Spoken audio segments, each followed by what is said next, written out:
It was storming again. That kind of electric, pulse-thick rain that makes the world outside your window feel like a dying movie set. Monday, June 13th, exactly 3 weeks ago. I remember because I was sprawled on my couch in nothing but sweatpants and a stubborn sense of denial. Suits was playing, that episode where Harvey spins some legal poetry. I was half lost in it and half lost in the sound of my own chewing. I used to watch a lot of TV. Whatever number you're thinking, multiply it by 20. I didn't watch it. I devoured it. My TV was God. I'd skip meals, miss calls, forget birthdays. I even once slept through a break-in. That was the depth of it. I'd invited a few friends over to smoke and eat pizza. But one by one, they bailed. Colds, cramps, something came up. No one was coming. In the silence in the room, it started to feel personal. Fuck it, I muttered, pulling the blanket up to my chest like it owed me comfort. I ordered from Pizza Bullseye. Cheap, greasy, fast. The kind of food that clings to your insides like guilt. 30 minutes later, the bell rang. I opened the door to the delivery girl, soaked, tall, hair dripping in loose curls that stuck to her cheekbones. Her eyes were feline, unreadable but watching me, like she already knew something I didn't. "Large pepperoni, extra garlic," she said. She handed me the box and smiled. No warmth, just slow suggestion. "You like discounts?" Of course. Who doesn't? Always. She held out a coupon, QR code, Pizza Bullseye's logo smudged with rain. "Scan that. Might just be your lucky night." I don't know why I scanned it. Maybe it was her voice. It hung in the air like smoke. The link opened up on my phone, then jumped to my laptop via sync bookmarks. It was strange. No branding, just a single video file in a black window. I pressed play. Static. Then, a face. Michelle. I recognized her. Everyone in town did. She'd been missing for 2 months. Posters in every gas station, grocery store, bus stop. But now she was on my screen, locked in some godforsaken room. Her body shrunken like a dying candle. She stared directly into the lens, and by extension, directly into me. "Please, I'll do anything. Just let me go," she rasped. Something moved in the background. A gloved hand, thick and deliberate, slipped a paper into her fingers. She opened it. Her hands trembled, eyes widening. She lifted the paper to the camera. 10 names. I recognized 2. Both locals who'd vanished just weeks before her. Number 8, Michelle. Number 10, me. I felt my stomach twist, like something had reached inside and tied a wet knot. Michelle stared past the lens now, toward whoever held her fate. Her lip quivered.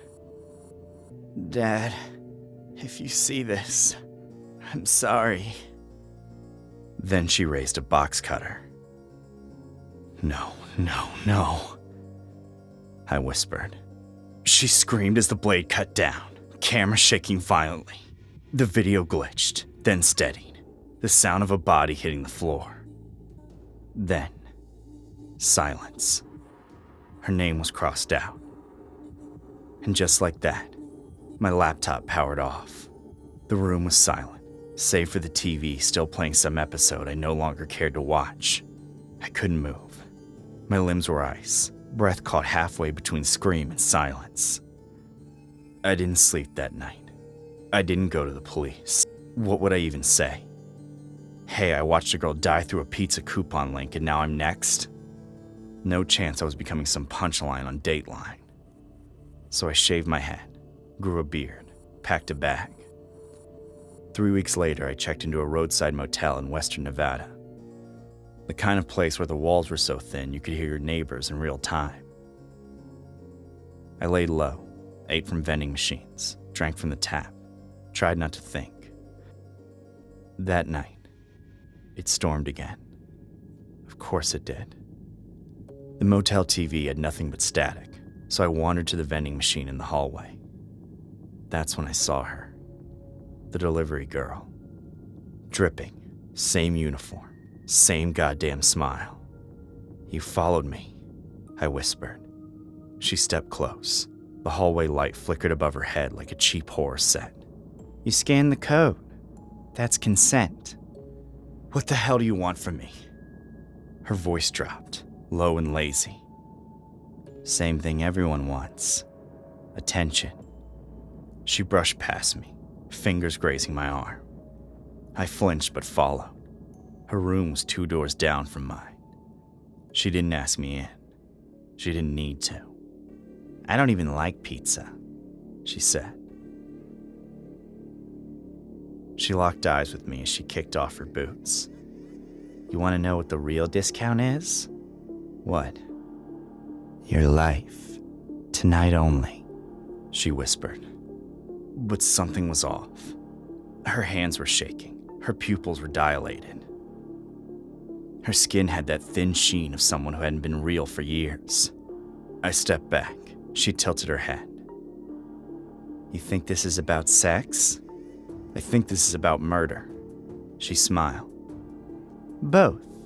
But you already knew that." She pulled out a phone. Same video interface. Another girl on screen. Not Michelle. This one was newer. A barista from the coffee shop down the street from my apartment. She was screaming. The screen glitched. Then I saw me. My face, frozen mid-scan. "You're already in the system," she said. "What is this?" She stood, walked toward me, and pressed a cold hand to my chest. "This is content. Fear is the last honest emotion left in America. You people live for it. You binge on it. Eat it with your popcorn. We're just giving you what you want." "I didn't want this." "Yes, you did. You clicked. Remember?" I couldn't breathe. My throat felt full of pins. She leaned in, her face close to mine, her voice syrupy and slow. "You can still opt out." "How?" "Kill someone. Replace your name with theirs." "I'm not a killer." Neither was Michelle. She handed me a card, another QR code. "This time you choose." I didn't sleep that night either. The next morning, she was gone. The room had been cleaned out. No sheets, no towels, no trace. Only the card sat on the floor, mocking me. I burned it, and now I'm heading west. I don't know where. Somewhere with no internet. Somewhere pizza delivery still means just pizza. Maybe I'll change my name. Maybe I'll grow a beard thicker than the shame I'm carrying. But I had to send this over to Broccoli. To tell you guys. One last warning. Never scan something you didn't ask for. Never trust a discount you didn't earn. And if a girl ever smiles at you in the rain, run. Because the next time you see your name, it won't be on a receipt. It'll be on a list.